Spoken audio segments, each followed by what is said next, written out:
So we're talking about environmental social justice today. Oh man, this is always the point in the PowerPoint. There we go. It has to wake up. So we'll just go ahead and get started with intros and thank yous. Because truly a lot of people and things and planning went into being able to get to this point to put together this kind of 10-part series. So thanking USITT for the online registration and the recording, and Mixed Blood, thank you for hosting today. Happy. Really appreciate it. And then also a big thank you to Theater Pro Rata because they helped me develop this kind of, approach of like one topic a month for a year. And then we come out the other side being able to talk about sustainability in a more kind of knowledgeable way of all the facets that go into sustainability. A little bit about myself. I'm Sadie Ward. I'm a local theater artist and set designer here in Minneapolis. I have degrees in theater studies and arts administration from Viterbo University, and I have an architectural drafting diploma from Minneapolis Community and Technical College, which I think is now just Minneapolis College. And then I started the Minneapolis chapter of the Green Theater Alliance. I helped co-found Next Stage, and I'm a theater specialist at Schuler Shook. Um, since you're here, Yes. a little introduction. Hi, Yeah. I'm Kate Warner. I am the new managing director here at Mixed Blood Theater. Mhm. We are very happy to be hosting. Mhm. I've moved up here from Atlanta, where I've previously been a consultant, Mhm. doing everything from a lot of interim leadership consulting, interim leadership roles, and have worked at a number of places around Atlanta. I've also worked in Chicago at About Face Theater. And prior to consulting and getting my MBA, I ran theater companies, including Theatrical Outfit and Dad's Garage Theater, both in Mhm. Atlanta. Mhm. All great things. And as I mentioned, I started the Minneapolis chapter of the Broadway Green Theater Alliance. Um, so I just think that a big thing that I can do as a chapter is offer a certain amount of education to help theaters and freelancing artists start to make more informed decisions about how to be a more sustainable industry. Because I know I've said in other presentations, and I will always say it, that for the majority of audiences, theater is a single-use item. And that is a major principle in recycling that we always need to keep in mind, that we're trying to reduce our single-use items. So when you start to think of theater as a product that is a single-use item, it just gives you a frame of reference of thinking through things a little bit differently. I usually like to kind of just lay out the structure of the presentation because I know sometimes people like to know kind of like where we're going. We're going to first talk about why we're talking about environmental social justice because that is a, kind of big set of words together. We are going to be going through some definitions. It's not my typical style to just like literally read words off the PowerPoint. But this PowerPoint presentation is going to be very like definition and history focused. So there will be times where I will be reading quite a bit off of the slides. So just a heads up on that, not my normal style, but for this presentation, I'm leaning into it. We're going to talk about just a couple of people that are like leaders of environmental social justice, because I think when we see people and the actions that they're doing, it really just helps us see what these concepts mean in practice. Talking about a couple historic events and then kind of wrapping it back to like, what does this mean for theaters? So, why are we talking about social justice? Environmental social justice. And there's a number of reasons why. I've got here one of the four values of the Broadway Green Alliance is we must build an equitable and just climate movement and address the disproportionate effect of environmental degradation on poor and BIPOC communities. There is no climate justice without racial justice. So that's one of the main four values of the Broadway Green Alliance. So I'm like, let's just do some deep dives on this because I do get a fair amount of people saying, like, I don't understand how sustainability and diversity, equity, inclusion are related to each other. I just like, I think that those are two separate things. I don't think that they intersect, which I think is one way to approach it. But I think when you start looking at things through the intersectionality of environmental social justice, you start to see why these things really start to hold hands together. Mhm. And then As I mentioned, this presentation is very vocabulary focused for that reason that we're kind of exploring an intersectionality. And because I think it's really important as an industry to understand what is the larger context that we are talking about stepping into. Because we can't just say like, oh, we're here and now we're like fixing problems. There's a whole like movement and history behind this that we need to be aware of if we're going to start self-selecting and saying, we want to be part of this, we are aware, and we want to change our behaviors to be conscious of these things. There is like some subtle differences between like environmentalism and environmental social justice. So there are some things that are a little bit focused on environmentalism that I will mention because they kind of are stepping stones for each other. And another reason that I think it's really important to talk about environmental social justice is that we're at a point where the majority of people have experienced climate instability at this point.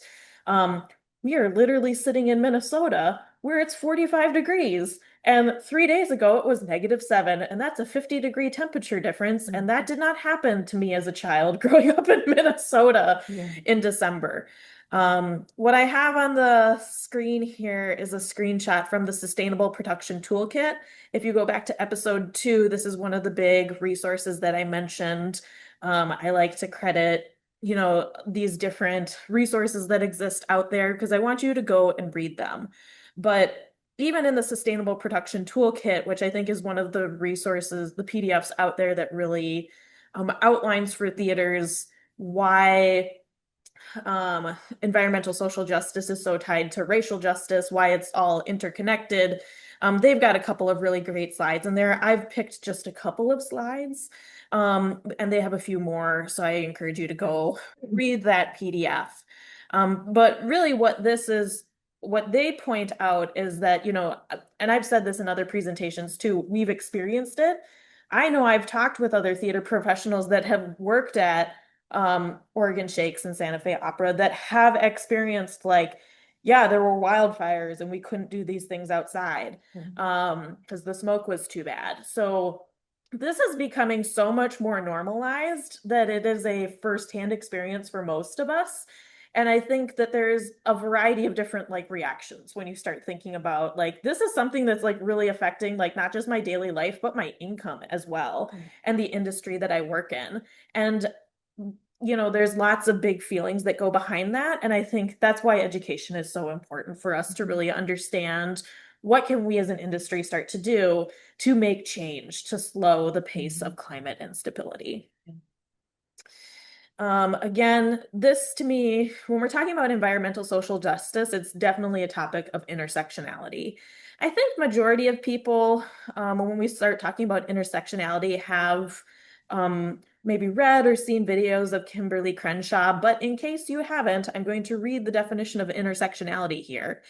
Intersectionality in social theory, the interaction and cumulative effects of multiple forms of discrimination affecting the daily lives of individuals, particularly women of color. The term also refers more broadly to an intellectual framework for understanding how various aspects of individual identity, including race, gender, social class, and sexuality, interact to create unique experiences of privilege and oppression. So, kind of that last part of that, the experiences of privilege and oppression is a big part of environmental social justice. Understanding how there are certain systems in society that have oppressed large populations of people based off of kind of any of these categories that I've described here and made their lives that much harder. And I just really like this quote by Kimberly Crenshaw. If you see inequality as a them problem or an unfortunate other problem, that is the problem. Because I think particularly when it comes to sustainability, there's many people that can say it's so big, I just can't deal with it. It's too overwhelming, which I think is valid and I think is part of that acceptance of like understanding what are the actions that I can do towards changing my behavior as it relates to sustainability in my day job.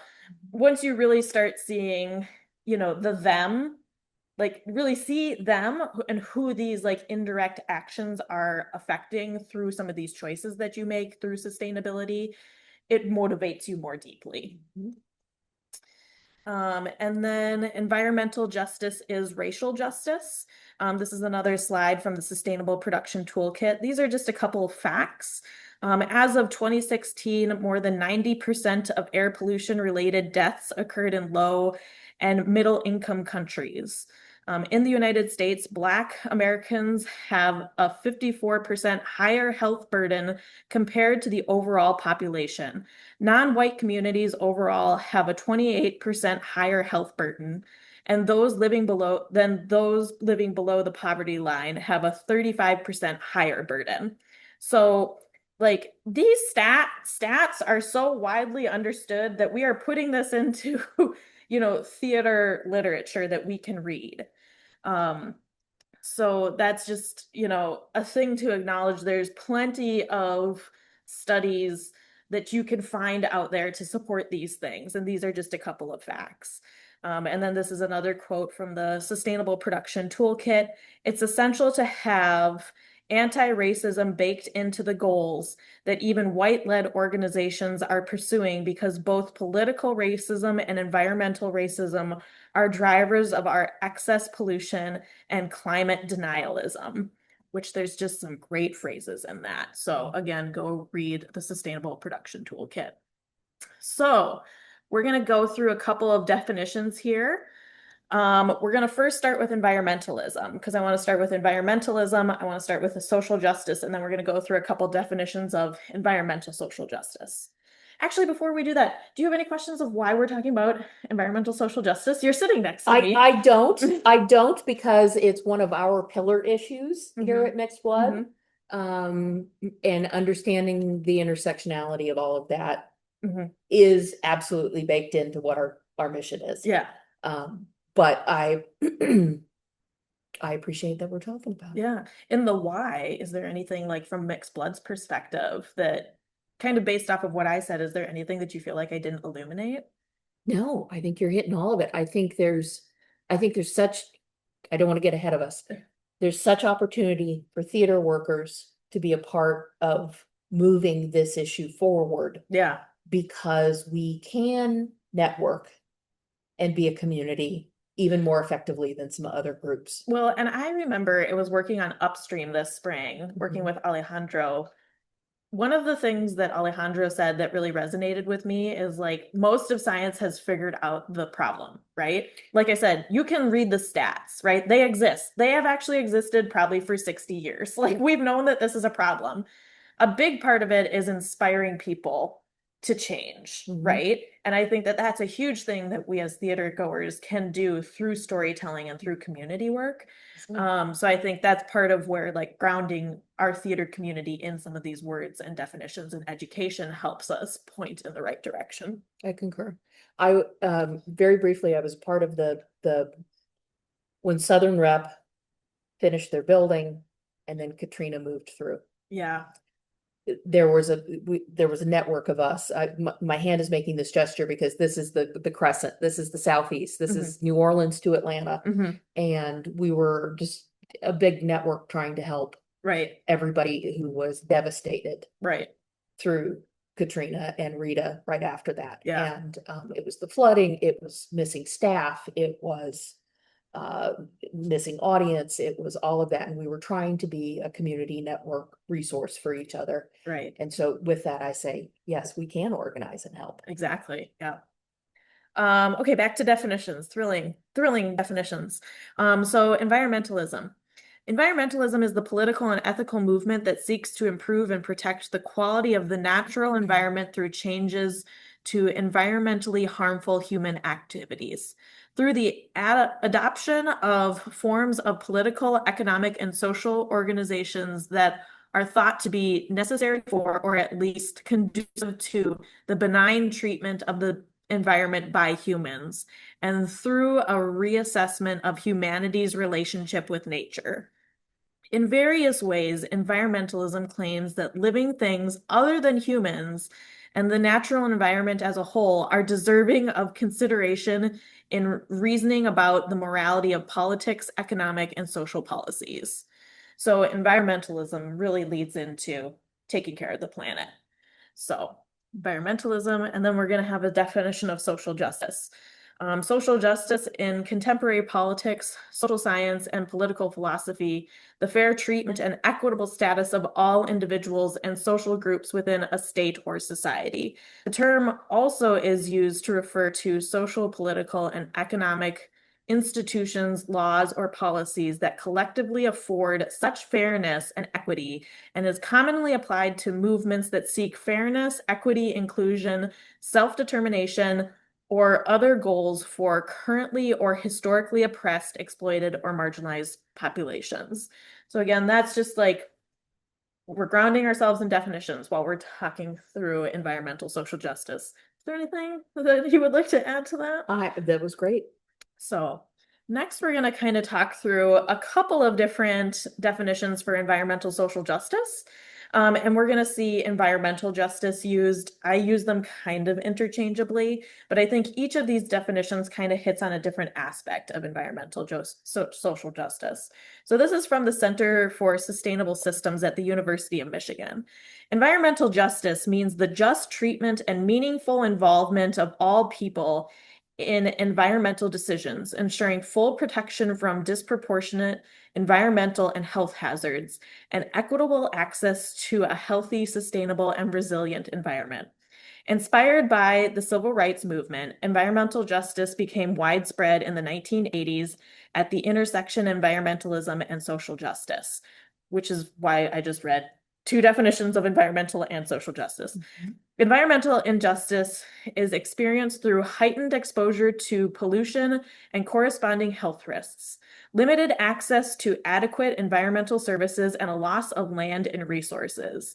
Environmental justice and sustainability are interdependent. Both are essential for an equitable environment. So that's one way that we can look at environmental or define environmental social justice. We're in Minnesota, so the University of Minnesota is almost always going to have a definition for something about these things. When you start going on the internet looking for definitions. So the University of Minnesota says, in order to live in a sustainable world, we must first fight to secure justice for all people. The environmental justice movement encourages environmental, economic, and social justice and confronts environmental racism.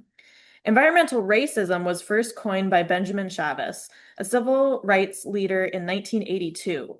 The term describes a systemic racism structure that harms communities of color who are forced to live near hazardous areas like landfills and mines. I would also add factories, and as an effect, disproportionately suffer from related health issues. Chavez separated environmental racism into 5 groups: racial discrimination in defining environmental policies, discriminatory enforcement of regulations and laws, deliberate targeting of minority communities as hazardous waste dumping sites, official sanctioning of dangerous pollutants in minority communities, and the exclusion of people of color from environmental leadership positions. So I like this definition because of those 5 groups that it kind of breaks it into. That's really thorough. Yeah, because it just really breaks it into like the policy aspect, but then also kind of like discrimination and how that starts to be the different ways that it can be systematized. Yeah. Because I know I haven't already done it in some presentations. I know I'll talk about system thinking at one point, but when you can really step back and really look at a system and see how a system is like intentionally like working at a higher level that most people can't spot in their day to day, but you kind of have to step back and look at it. So, and then a third definition, We Act for Environmental Justice, defines environmental justice as the environmental justice movement emerged as a response to environmental racism. Environmental justice is a civil rights analysis of environmental decision-making through the permitting process. Permits allow government agencies and industries to pollute our air, water, and land. In effect, they are licenses to sacrifice people and their health. I think that that's That phrase in and of itself, they are licenses to sacrifice people and their health. Since the amount of pollution that is emitted in close proximity to where a person lives, works, learns, and plays has proven to be a significant factor in the social detriments of health.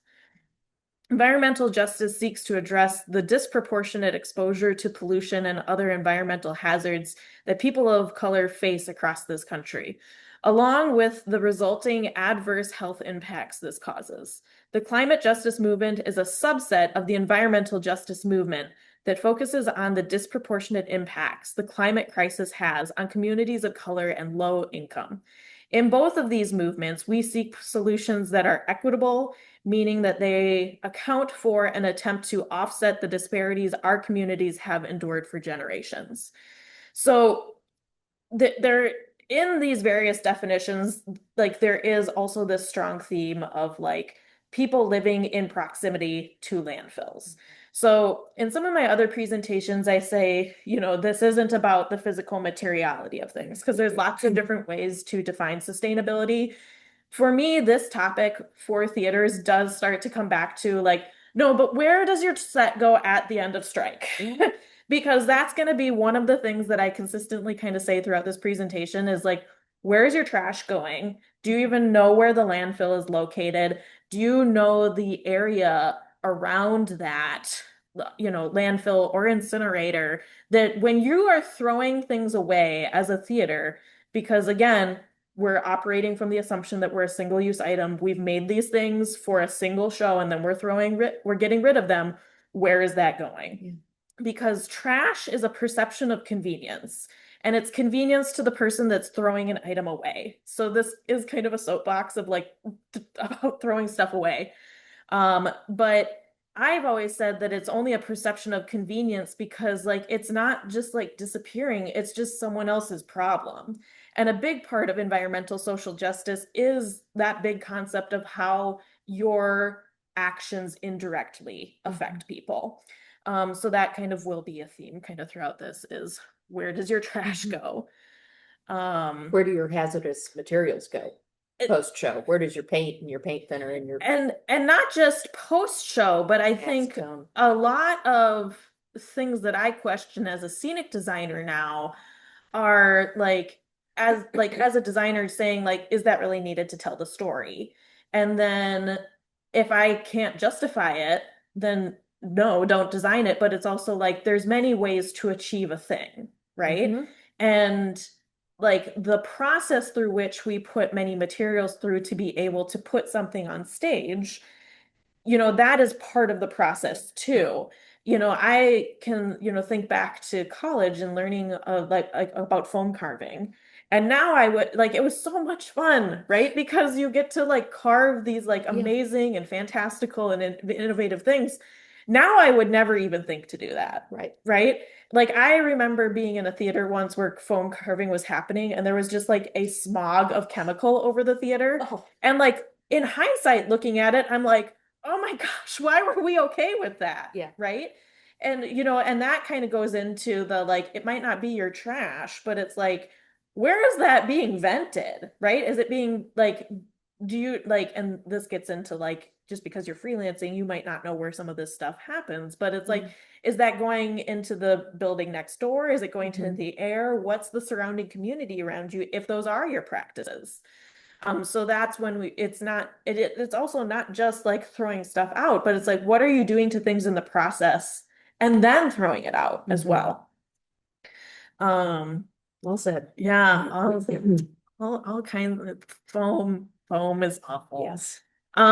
Getting back to definitions. Yes. I say sometimes PowerPoints to keep me on track. Environmental social justice is a response to environmental racism, because I've now said that phrase a couple times in this presentation. And so countless studies have shown that people of color and low income face greater exposure to pollutants, toxins, and other environmental hazards, which leads them to suffer disproportionately higher incidence of adverse health impacts. In fact, studies show that people of color and Black Americans in particular are subjected to disproportionate amounts of pollution for nearly every source imaginable, including industry, transportation, construction, agriculture, and even residential sources. So like theater, fits into that. And that's from We Act for Environmental Justice. And I made the choice not to make this. This is a PowerPoint about definitions. It's not about stats because you can find the stats, right? They're out there, you can find them. But um, there's all this kind of that's a lot of words, as Hamlet would say. So I decided to look at a map of Minneapolis. This is a demographic map from the 2020 census. So this map, because it's kind of like that's all nice, that's all theoretical. Thanks for saying those words. I wanted to, like, for myself, start to question this. So this map of kind of Minneapolis and the surrounding areas, and I mostly focused on Minneapolis and St. Paul, trash and recycling facilities. You can see kind of by demographic with the chart that we have here, it's a predominantly kind of white demographic in the suburbs, but then when you look at the cities, we do have higher Black, Asian, and Hispanic populations. And the coloring is a little bit difficult, but you can see kind of by Brooklyn Park in Minneapolis and by St. Paul, I added some ovals of trash, recycling, and transit systems. So instead of just saying like I can say that these facilities are located, I went and looked. Okay. Yep.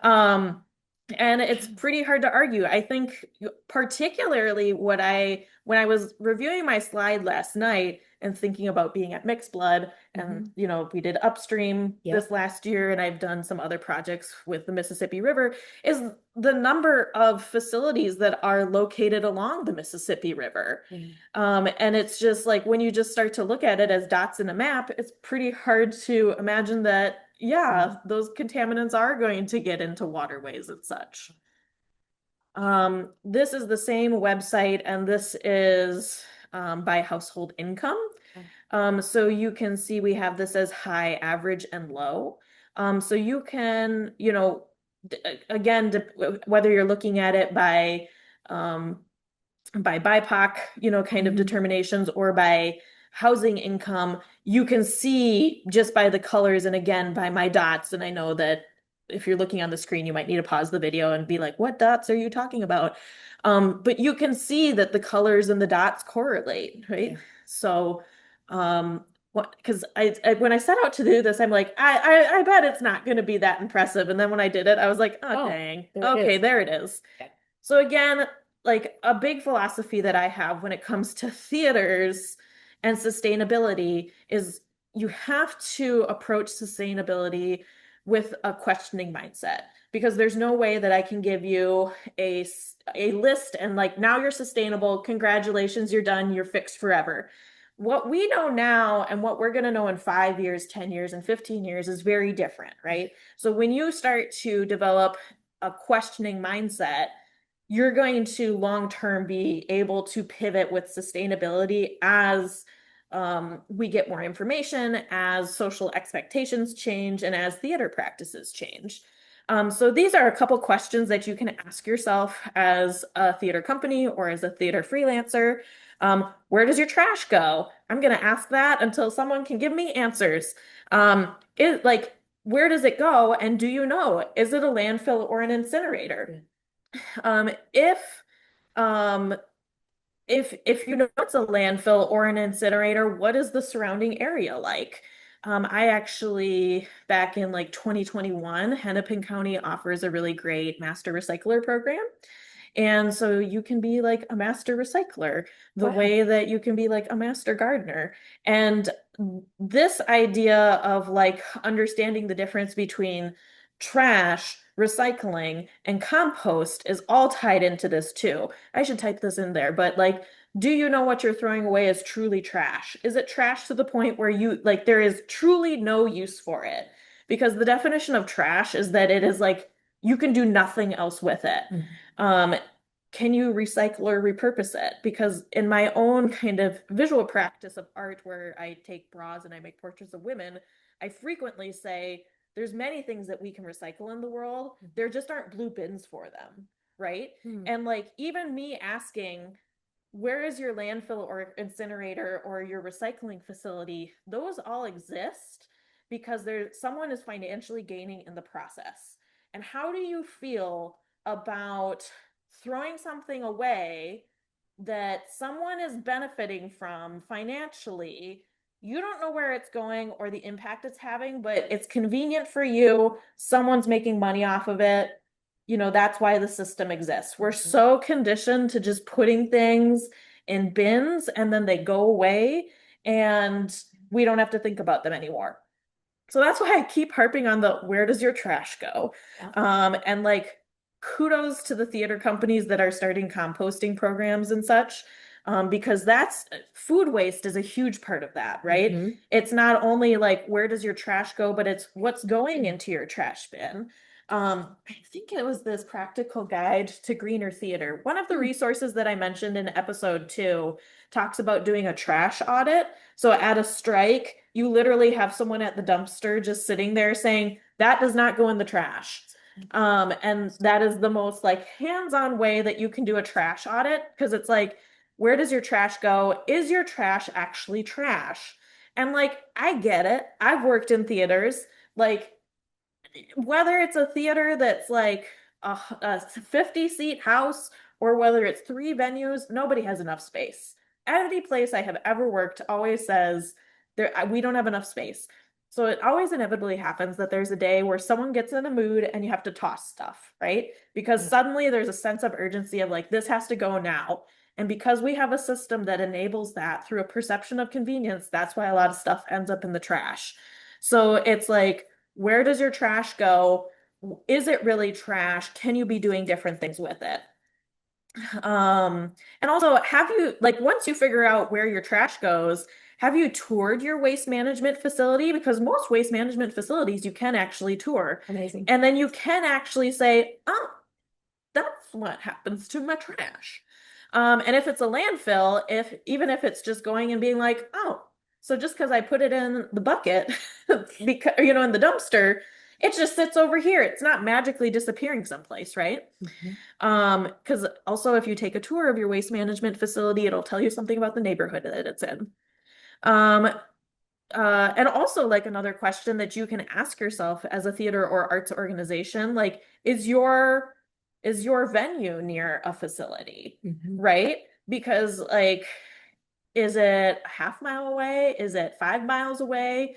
Like, there's all kinds of layers of questions that you can start to ask yourself of like, is it close enough that your organization could be affected by something? Mhm. And also the other flip side of that is like if you have a lot of trash that is traveling a long distance, you're probably generating carbon emissions just by throwing trash away. So it's overwhelming to think about. I'm not going to undermine that or like discredit that it's a lot to think about. But when you really start to think of like trash as a perception of convenience and where does my trash go, Yeah. it really starts to reframe how you're going to approach strike. It just is. Yeah. Or we're having a storage cleanout day. What are we going to do with it?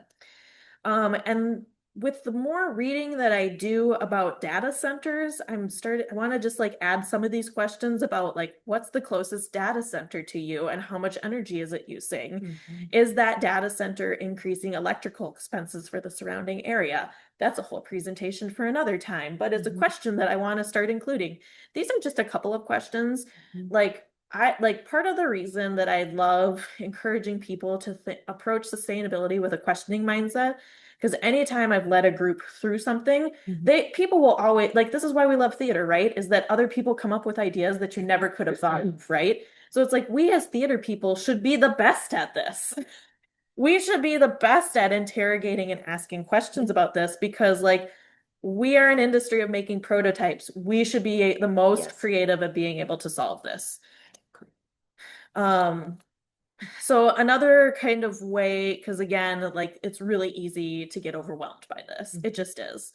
And the thing that I like always kind of center myself back to when we start talking about environmental social justice, again with theaters, I'm focusing a lot on landfills in this conversation, but like another way that you can start to think of it is like how our indirect actions are affecting people, right?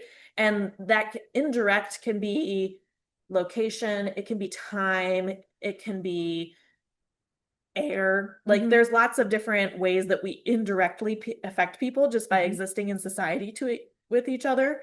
So if thinking about it globally is too much, think about it locally. But if thinking about it locally is like also too much to think about, you can think about it globally. You know, Mhm. I always tell people like, what is the thing that's going to motivate you the most, right? If you only make one decision different in your production, hold on to that one decision, because like I'm not asking people to like flip a light switch and be immediately sustainable overnight, because that's not how we work as humans. But like what aspect of this, like is it the local thing that's gonna ground you? Is it the global thing that it's gonna ground you? Pick one. Maybe it's regional. It could Mhm. be either. But when you think about things locally, um, you can start to think about, again, where does your trash go and what community is around that? Yeah. What are common health problems in that area? Because what might be health problems in Minneapolis could be very different compared to like Atlanta. Yeah. Which is like actually one of the great reasons that having these local chapters is so great, is that regionally we all have different challenges for reasons like this, right? Yeah. We have different municipalities that set different regulations. The Mhm. temperature affects things. I digress. And then also locally, who has access to green spaces? Yeah. Really thinking about, is your arts organization near a green space? Are you Mhm. fostering green spaces? What's happening? I love it when I catch typos in presentation. What is happening to local wildlife in the area? Because like if you drive in Northeast, sometimes you can be like, the turkeys are out walking. Okay, great. Um, and on the flip side, thinking of things globally, who is most impacted by climate instability, both economically and literally having to move, Mhm. right? Because we know that people on coastal, like in Minnesota, we really don't feel this like effect of like sea level rising, Mhm. but you can think of that as being something that you can think of. Where are large scale famines happening, which is like Mhm. another hard thing to think about. But when we think of the temperature of the earth rising and it creating farm instability, where is the famine happening? It might not be here, but where is it? What animals are losing their habitats that won't be recovered? So I say all that knowing that different aspects of that will resonate differently with different people, in terms of like some of those things might overwhelm people and some of them might resonate you and motivate you to Mhm. lean into it further. Okay, so we've been through some definitions, we've looked at some maps. I want to kind of talk about some environmental social justice leaders. So, most of the time when we start talking about environment, most of us can kind of picture an environmentalist, Mhm. um, which is great. I think that that is great. All of these people have had documentaries, and I have watched all of them. Um, but that being said, there's a focus, right? It's the environment. Mhm. And so we're really focusing on environmental social justice. So Dr. Robert Bullard, it is not an underestimate, it's not an under what am I trying to say? It Understatement? understatement, thank you. Yeah. To say that Dr. Robert Bullard is the father of environmental social justice. He's the founding director of the Bullard Center for Environmental and Climate Justice. He's written 18 books on environmental racism. Like, if you start reading articles about environmental social justice, Mhm. he is quoted everywhere. And like in my own path of, understanding environmental social justice and what this intersectionality means, like I got to the point where I was like, who is this Robert Bullard dude? And when you really start to read about him, like there's a reason that he's called the father of the environmental social justice. Like I could do a presentation just on him, but I have so much content in this PowerPoint. And just a quote from Dr. Robert Bullard: the course for justice is not a sprint, it's more like a marathon or a relay race. You pass the baton to the next generation and you hope that there's a smooth pass off. At the same time, you don't leave the next generation to run the race by itself. That resonates with me from a theater perspective because I think of how collaborative theater is.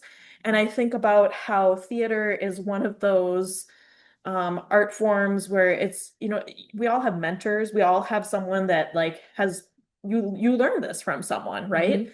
And so part of what motivates Mm. me with theater and sustainability is really thinking about I don't want the people that come after me to feel like they have less of a theater experience. Mhm. Um, I don't want them to feel like they have less resources, a harder world to live in. I want other people to enjoy the making and creating and attending of theater the way that I have up until this point. And if Mhm. that means I need to change some behaviors, then I need to reckon that myself a Mhm. little bit. So I really liked his quote here. I highly recommend Googling Dr. Robert Bullard Fuller because there's so much great work that he's done. Wangari Maathai is an environmental and political activist Mm. based out. She has passed, so Mm. this is more of a historical snapshot. I just personally love her and the work that she's done, so I have to include her in this presentation. She started the Greenbelt movement, which integrates climate resilience, gender equity, and environmental sustainability. Mm. So, in short, I always describe what she did as she paid women to reforest large portions of Africa, Wow. which reforested Africa and gave a lot of women an economic kind of freedom and stability that they never would have had otherwise. I have a little stat at the bottom here that there's her foundation has been in place for 48 years. It has lived beyond her, which I think is really important for like institutions to think of how Yeah. institutions live beyond us. As arts and community organizations, like what the impact is. And she's planted 51 million trees. And that's just really great. She's written one book, Replenishing the Earth, Spiritual Values for Healing Ourselves and the World. And she's also in 2004 won a Nobel Peace Prize for Sustainable Development, Democracy, and Peace. Wow. And because I love inspirational quotes, I included one from her as well.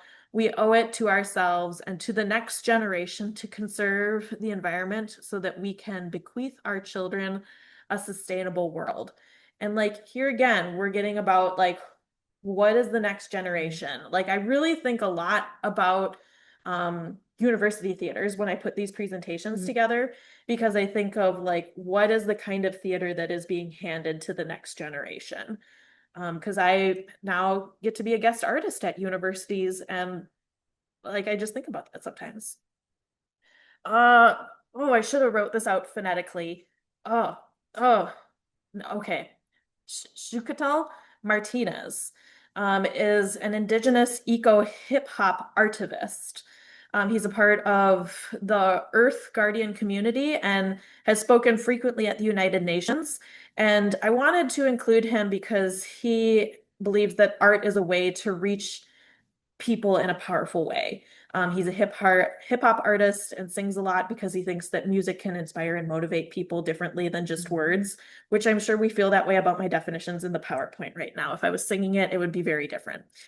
He's also of Aztec descent. And I just like to kind of read this blurb that was included with him.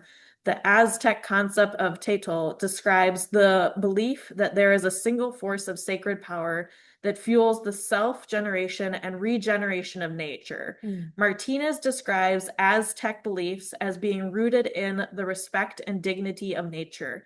An abuse of nature is therefore far greater than a loss of one living organism, but rather the Mm. tearing apart of a fragile and revered system. Mm. And I think that this is, again, really important to kind of talk about how the environmental social justice movement is like largely led by people of color that come from backgrounds that are not the mainstream, colonial culture that so much of us are is ingrained in so many of us that I think really being able to like look at other cultures and say, yeah, like we have a lot to learn from other cultures. We really need to like check ourselves Mhm.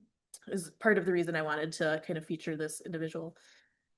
Leah Thomas, most of my presentations, I like kind of embedding, something that's like, if you only have one takeaway from this presentation, I want you to go on Instagram and follow Green Girl Leah. She has, lots of just kind of daily, like, these are things that you can do to be more sustainable. She also runs a website, Intersectional Environmentalist, which is an eco-media company inspiring climate action through the power of art, education, and storytelling. So again, like really leaning into like we as theater artists can inspire so many other people through art and storytelling that I think having examples like this in your Instagram feed, if that starts to help you think differently, go follow that person on Instagram. But really great stuff to kind of integrate into your Instagram feed. Also really want to talk about a local example of environmental social justice and some of the partnering that the Guthrie has been able to take advantage of as an example of like, this is one of the things that theaters can do. So Sean Sherman is the chef at Owamini. I just ate there last month. It's delicious. It's all about Amazing. decolonized food. And I just think like I know that this was announced, this last October, and I just think it's so brilliant that, being able to double the restaurant that is Owamini and expose it to audiences is going to be so huge. Brilliant. And Sean Sherman is so grounded in so many great decolonizing um, actions and activist things that it's just like reading about him. You can spend a whole evening just reading about some of the stuff he did. So being able to see how a theater can help uplift him, it just like it makes me cry when I think about it sometimes. So that's just 5 people. I just focused on 5 because I know this is a PowerPoint that has a lot of content in it, but hopefully being able to see, some leaders of the environmental social justice being able to see those things in practice can just help make these, we started with definitions and start to see some of these things, in action. There's a couple of history highlights of environmental social justice that I want to hit on as well. Because again, like I really want people to have context of like fitting into a larger kind of history and a historical context. So the environmental social justice movement was started by individuals, primarily people of color, who sought to address the inequity of environmental protection in their communities.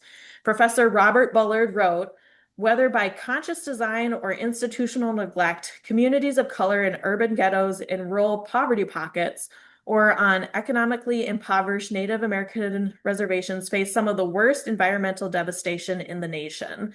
Like, again, if you read any articles about environmental social justice, you will see Robert Bullard quotes everywhere. So in a lot of ways, you can think of how the civil rights movement started in the 60s, and then you start to see environmentalism, feminism, and environmental social justice all kind of coming out of that time because it's really a point in history where we kind of all stepped back and like looked at these systems and said, wait a minute. So the civil rights movement of the 1960s sounded the alarm about the public health dangers for families. So what initially started as protests eventually became a formalized movement.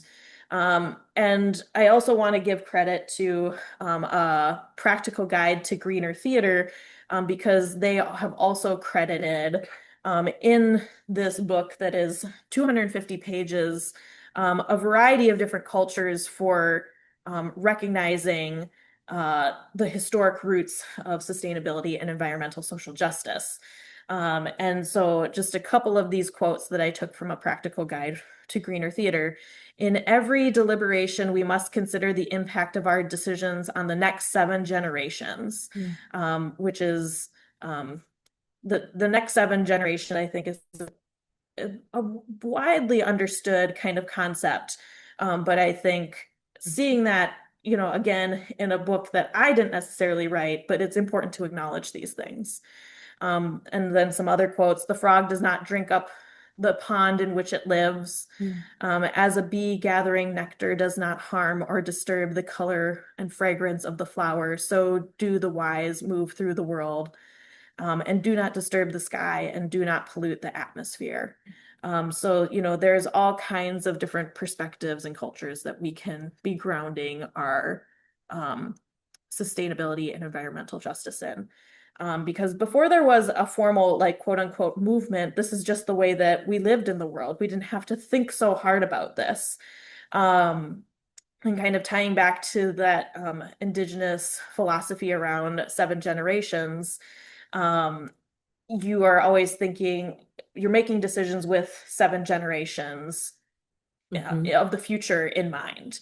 Um, Again, kind of another kind of great resource that if you're looking for something to just kind of start being able to embrace some of these philosophies, start thinking differently, listen to Braiding Sweetgrass on YouTube.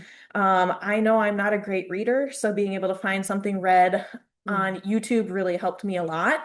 And it is not entirely focused only on the seven, the seven generation philosophy, Mhm. but it's really talking about uh, all the different ways that we can have, like, particularly Robin Wall Kimmer has all these different kind of knowledges and disciplines and how she's weaving them together to kind of put together her own worldview. Being able to listen to her talk about her perspective on things just really resonated with me. Mhm. So I just really recognize it again as a, like, if part of what I'm saying here is resonating with you, here's another resource that you can start listening to tomorrow. Um, Again, talking about some of the historic aspects of the environmental movement and environmental social justice, I have to talk about Silent Spring. This was written by Rachel Carson. It started as a three-part serial in The New Yorker. Prior to this book, the environmental issue just was not considered a political issue.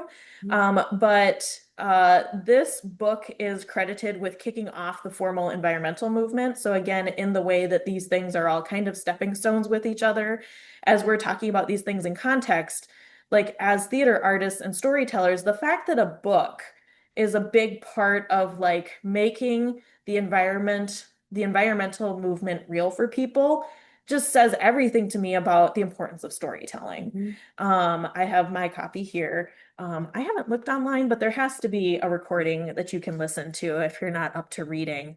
Well, and the Um, New Yorker, I have to point out, is a humanities journal, well, and there was not a also scientific journal. and there's also a really great documentary on Netflix right now talking about the history of the New Yorker. It's like 100 years of the New Yorker. So if you're not familiar with the New Yorker, that's a really great documentary that you can lean into. Um, but again, even though this is credited with kicking off the environmental movement, she does have a chapter in this talking about the human price. And I'm going to read one of the paragraphs in this chapter. As the tide of chemicals born of the industrial age has risen to engulf our environment, a drastic change has come about in the nature of the most serious public health problems.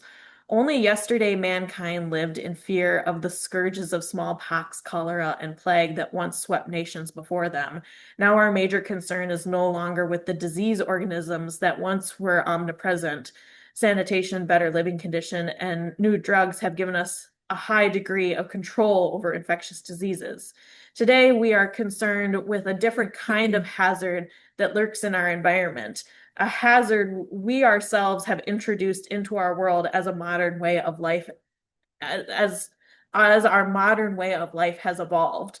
So even though this is like about environmentalism, the roots of environmental social justice are there, right? The impacts that we have on others by introducing toxins and such into our environment. Her book is specifically talking about DDT. DDT, for anyone who doesn't know, and pesticides and the effects. It's called Silent Spring because the premise is, imagine that there's so many chemicals in the environment that the birds no There's longer one. sing and we have a silent spring. Which, like, honestly, like, there's less bugs around. It makes me concerned. Like, we're not that far away. So again, theaters talking about, like, what are we throwing away? What are the chemicals we're using? These are some of the production and operational choices that we can be aware of that we are introducing into the environment, but also exposing staff, volunteers, and audiences to in our buildings as well. So then just a couple of, like, again, grounding us in history so that we're aware of some of these history events that we are not taught in mainstream school. Texas Southern University riots. So this took place in Houston in 1967. There was a riot at Texas Southern University because an 11-year-old Victor George drowned in a garbage-filled pond. My typos are profound. Garbage-filled pond at Houston Holmes Road Dump, located in a majority Black neighborhood in Houston. A week later, students from TSU and other universities staged a sit-in at Holmes Road Dump to shut down the dump. Um, Things progressed. Tensions grew. The police shut down the TSU campus and literally confined students to campus. So they could not leave campus because they were trying to control the students that were protesting, the impacts that this dump was having on the area. Tensions grew to the point that students started throwing rocks and bottles at the police, and the police eventually encircled Lanier Hall, and they fired 5,000 rounds of ammunition into a dormitory. They arrested 488 students, even if they weren't involved. One police officer was killed in this, and 5 students were arrested. It was like long-term arrested. And then it was later acknowledged that there wasn't enough evidence to actually hold them, and that police officer probably died by a ricocheting bullet. Oh. So this is where again, what starts as one-off protests begin to make a movement, right? And that's an HBCU. Yes. Yeah.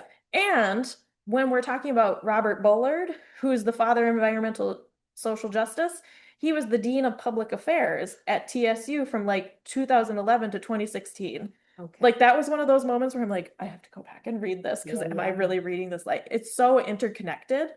And because it's all interconnected is why we need to be aware of these things as storytellers and makers of what are the stories that haven't been told? Why haven't they been told? Why have I not heard of this riot before? Yeah. There's a lot of reasons why I haven't heard of this riot before, right? There's a lot of race relations, and it's also shutting down a dump is really inconvenient and it's causing financial disruption to people, right? There's a lot of reasons that there's stories like this that we have not heard about. Warren County.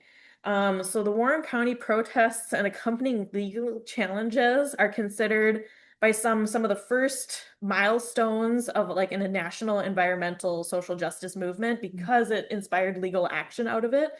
This is an example that I like to pull because this took decades to solve, right? So in the late 70s, the state's government was deliberating where it could put 6,000 truckloads of toxic soil.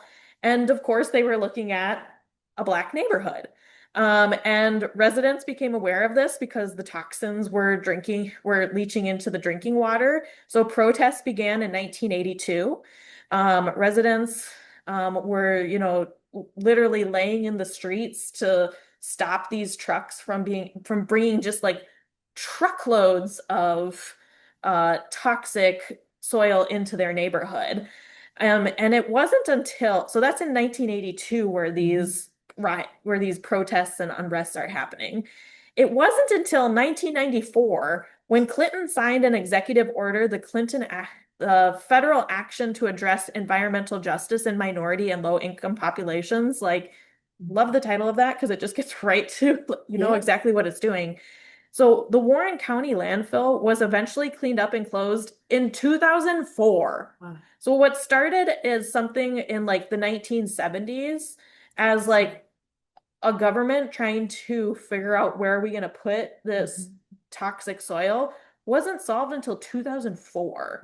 And to me, it's just every time I think about that, it boggles my mind. But again, how many of us have heard of Warren County? There's reasons we haven't heard of Warren County. Kind of taking a different approach to, again, some historic events around environmental social justice. I want to talk a little bit about Our Common Future in the Brundtland Report.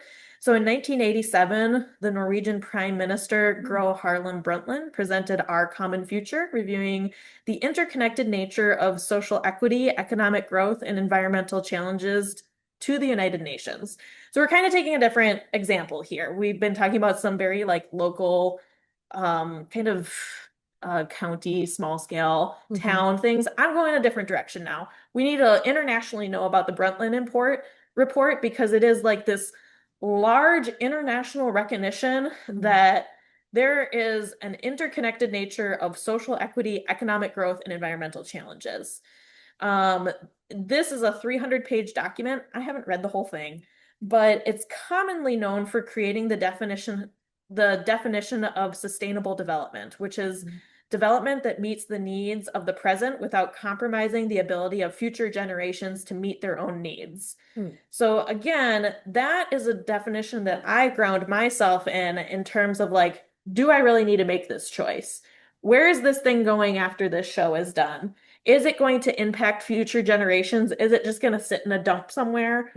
You know, these are the things, like, again, thinking about future generations, these are the things that we need to really be grounding our perspectives in. Who are our surrounding areas? What is the future? Who are we impacting indirectly, even if we don't know them? And the Brundtland Report laid the foundations for the creation of the UN Commission on Sustainable Development at Rio de Janeiro in 1992.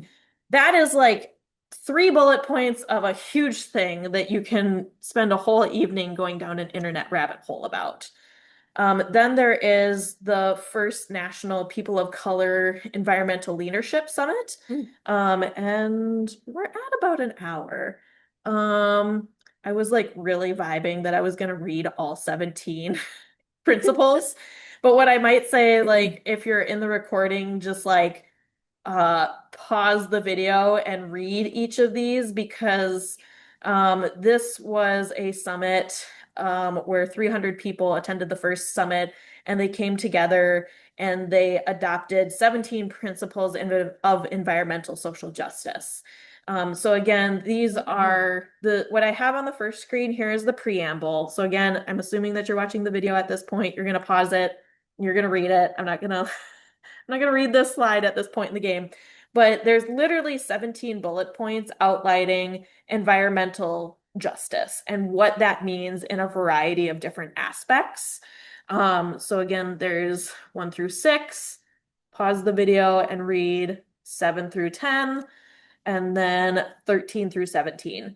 But these are 17 principles of environmental social justice that people just continue to lean into even after that first summit has happened. So those are only 5 like historic things about environmental social justice that like again, there's a lot of content that we're covering, but I want us to have context of like just how much conversation and like small scale, like local activities that have happened, but also large international recognitions around environmental justice. We as theater can fit into that, right? In terms of like understanding we are storytellers, what are the stories that we're telling? We represent culture and community. And what are we reflecting back to the community, right? Because a lot of those historical examples, most people probably haven't heard of, right? Like, what are the stories that we're telling that we can help raise awareness that there is this huge international conversation going on that we can really be a part of and really start to change our behaviors in. And I said it again, I said it at the beginning, I will always say it, where's your trash going? Not just as strike, but in general running of the theater, where's your trash going? That's always going to be something that I'm going to talk about when we're talking about environmental social justice. And then just kind of boiling that all down to kind of some main takeaways that plastic pollution says, like, these are some of the actions that you can start to do around environmental social justice is learn the facts, amplify frontline voices, hold systems accountable, and speak with your wallet. Speak with your wallet is another big one that theaters can do because there's certain big box stores that, like, if I'm doing a set design, I'm like, please do not buy from this place whatsoever. So understanding where are we spending our money is a huge part of environmental social justice now. What are the businesses that we're supporting? And then just a couple shout outs to some like theaters out there. Because honestly, like right now in the past, like since the pandemic, there's a lot of new theaters that are coming out, right? And so there are some theaters out there that are entirely focused on the environment, climate justice. This Theater for Climate Justice was founded in 2023. I think that's fascinating and great. They Mhm. travel around the world and they do things just about environmental climate justice. I'm at Mixed Blood, so I have to mention Mixed Blood. Yay. Had the opportunity to do the set design for Upstream, which was everything about it was forward facing about, what are the stories that we're choosing to tell, and then what is the artistic discipline that's behind it and supporting it. I think that what Mixed Blood is doing is also really great in terms of having a variety of examples of environmental um, kind of programs kind of throughout the season because it's Mhm. like their Upstream is a great example of like a singular production, Mhm. and then there's equitable dinners as well. The next climate resilience equitable dinner is June 22nd. I Mhm. bought my ticket last night. Excellent. Thank you very much.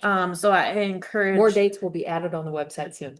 Oh, that's exciting. Yes. Go to Mixed Blood's website and follow for more climate resilient, That's equitable dinners. very I've good. been to one and it's pretty great. Yeah. So, Pangea World Theater is another really great Minneapolis example.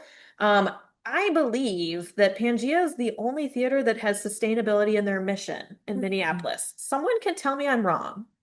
But from what I've read, I think that the I think so. so Pangea World Theater strives to build a just world by creating multidisciplinary theater that embodies decolonizing practices of solidarity, sustainability, and equity. I'm pretty certain I'm right that they're the only theater, at least in the Minneapolis-St. Paul area, that has literally the word sustainability in their mission statement. Okay. And just earlier this month, I of course found out about this on December 4th, the day after it happened, but they offered a community climate resilience workshop series. So again, like looking at Mixed Blood and the programming, looking at Mhm. Pangea and community workshops, these are things that theaters can be doing Mhm. to educate and foster community and raise awareness, along with my soapbox of where does your trash go? Yeah. Programming wise, there's lots of things that we can be doing to engage communities in these ways. I also want to talk about Theater Pro Rata since they helped me develop this multi-part structure of like understanding and breaking down sustainability. So like want to give credit that like sometimes it takes time to put these values together. Some theaters might be working on things and they might not be public facing at this point. And I think that that's great. If theaters start from an internal standpoint because like these are big topics, right? Mhm. There's a lot of things that affect programming, affect operations. If you need to take the time and do it right, do it. Like, don't feel the need necessarily to rush to a sustainability statement that you can't stand behind. Right. Take the time to really get your inner circle together and Mhm. say, yes, we agree that this is what sustainability means for us. Mhm. So shout out to Theater Parada because I know they're doing the work in the background. And then my final note is what is your strike plan? Yay. Because what are you doing with your trash? How are we affecting people indirectly? So that was a lot of content. Amazing. What do you have any questions? I mean, that was so much content. Like, I was like, this should really be like a college course, but like, That was a thoroughly interesting, amazing. Lots. I do not know where our trash goes yet. you know what? If you're like the first theater that can be like, Sadie, this is where my trash goes, I'm gonna be like, gold star. Done. I will find out. Yeah. Because at this point, like, I mean, I also freelance around town and like Mhm. I do know how hard it is, right? Mhm. Because it is like another thing to do, but it really comes back to like what are your values, Yeah. right? Because if you're grounded in your values, it's going Mhm. to motivate you in a totally different way. We're very grounded in our values. Oh yeah, I know But Mixed Blood is. but helping us to even honestly, yes, we have our bins Yeah. and we sort Yeah. and we pay attention, Yeah. but then it leaves the building. Well, and a common question that I get, because just with like the other arts that I do, is Mhm. people say, does recycling actually get recycled? And I'm like, I can't know that for everyone, Yeah. right? Like, I don't know what your recycling facility Mhm. is to know, like, are they actually recycling plastic as the Yeah. way they're advertising? I don't know, right? But that's like one of the questions of like, if in your research you find out that like the company that you're using isn't actually like recycling to in the way that you want to, Mm-hmm. again, that goes back to like vote with your wallet. Yeah. Give your business to someone else and give it to someone that like you think is actually doing the work. Yeah. So, and also just like start by touring a facility. It doesn't, Mhm. just figure out like literally where's it going. Yes. And then make, again, ask the next question from there, right? Because I'm all about like approach it with a questioning mindset, right? Like I don't know what you're gonna do with the information once you do the waste Mm-hmm. management tour, but you're probably gonna come up with some questions. Yeah. Write them down. I'll share them. Yep. I'll follow up. So, any other questions? It was amazing.